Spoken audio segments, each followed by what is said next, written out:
Okay, I'm calling this section 11.8 revisited because when we talked about it before, we learned how to expand polynomials using the binomial theorem and Pascal's triangle.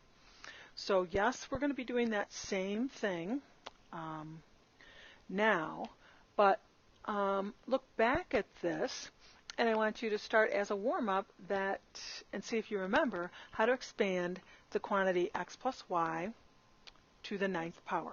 So take a second and start that.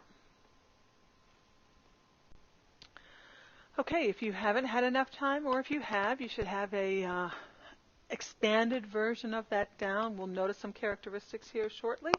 But here is your binomial. Now, to the 9th, if we would say we're going to multiply that out using distributive, that would have been an awfully difficult task. Some of you would have quit before you would have gotten to this final answer. But notice a couple things that we said, and as a quick reminder, that each of these little parentheses, whoa, didn't mean to do that, each of these little parentheses are combinations that stand for a combination, so an NCR combination. And you go right on down. So you should have started with a 9C0, then a 9C1, a 9C2, 9C3, 9C4, all the way right on down to 9C9. 9 items taking 9 at a time, 9 items taken 0 at a time. What that gives you is your exponents, x and y, in a decreasing order all the way down. If you start with x to the 9th, y to the 0, when you finish, you'll have x to the 0, y to the 9th. And every single combination, you can see those down in your work, x to the 8th, y to the 1st, x to the 7th, y to the 6th. So they just go down and the other one goes up. So the x value goes down, the y value goes up until we get down to our last combination. And of course, the x to the 0 or the y to the 0 combination does not have to be shown. But that combination that we were talking about, NCR, were these digits 1, 9, 36, 84, 126, 126. It was our Pascal's triangle's number for that 9th row. And that's what generated those. And then you were able to write the variables on your own.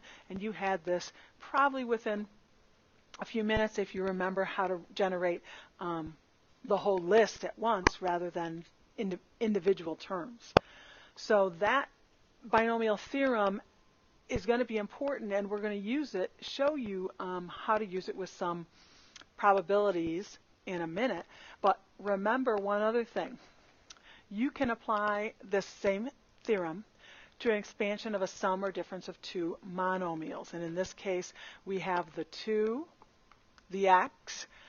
We don't have a y value, we don't have two variables, but it still should be the same thing. So all we did was rewrite it as x plus a negative 2. So then we have our combinations of 6 that we're looking at, and those combination of 6 are right there. And each of those combinations of 6 should then be able to be multiplied out accordingly with their variables. Now notice, because we have an x to the 6, negative 2 to the 0, x to the 5th, negative 2 to the 1st, x to the 4th, negative 2 to the 2nd. It's the negative 2 that takes on that second dimension that the y took on in the last example. So again, take a second, knowing we're doing to the 6th in that example, and we want you to do to the 5th in your example. Take a second and do your multiplication, products, etc. So when you finish that multiplication this time, you should be able to write x to the 5th minus 10x to the 4th y plus 40x to the 3rd y squared minus 80x to the 2nd y cubed plus 80x y to the 4th minus 32y to the 5th. And again, remember that these variables 1, 10, 40, 80, 80, negative 32 are not straight from Pascal's triangle because you have that value of negative 2 which affected those values. So in your multiplication they may have changed based on how many factors of negative 2 you had. So the key is, do you remember being able to generate in a quick way the terms in Pascal's triangle so that we can expand a binomial using the binomial theorem? Okay, hopefully the answer is yes. If not, you'll continue getting practice on it. But this is how, an example of how we're going to now use probability in this chapter or section to answer some questions, some real life, in this case, baseball. So in his rookie season, you can see Ken Griffey Jr. had a season batting average of .264. Suppose that this is also his batting average in the current season. What is the probability that he will get exactly 3 hits in his next 5 at-bats? So if we are assuming that .264 is his batting average, which means that's his percentage of getting a hit. So then we also can say his percentage for not getting a hit would be the converse of that, the complement, or .736. All right, so we can do that.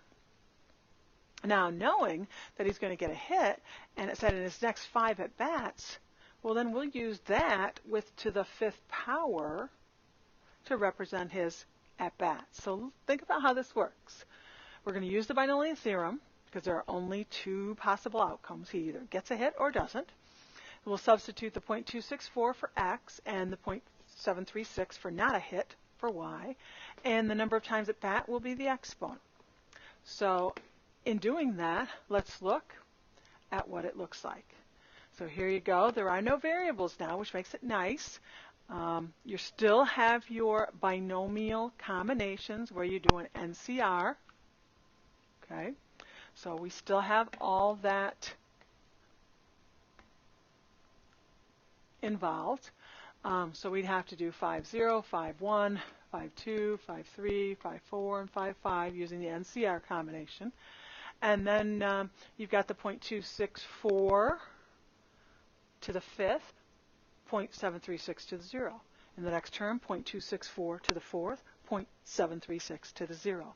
Keep going, keep going, keep going, right on down until you get the last term, which is the NCR of 5 over 5, the .736 to the 5th, because the .264 has to be to the 0. Okay, now that would give us a bunch of terms, but based on what we're looking for, and we're looking for the probability of 3 hits, we want to evaluate when that .264 probability is to the 3rd power. And so when that occurs, you can see .264 to the 3rd is only that one term, so that's all we want to look at. We want to generate what happens in that one term. So if we do, and calculate that number, because that's all that is, there's no variables, we should get .996706773-ish, which again, if we round and move the decimal, would be about or approximately 10%. So he would have about a 10% chance of getting 3 hits in his next 5 at-bats. Okay, I think that will do it, and we should be able to finish and do some probabilities from this section. Not a ton of problems, and I also have a handout with some review.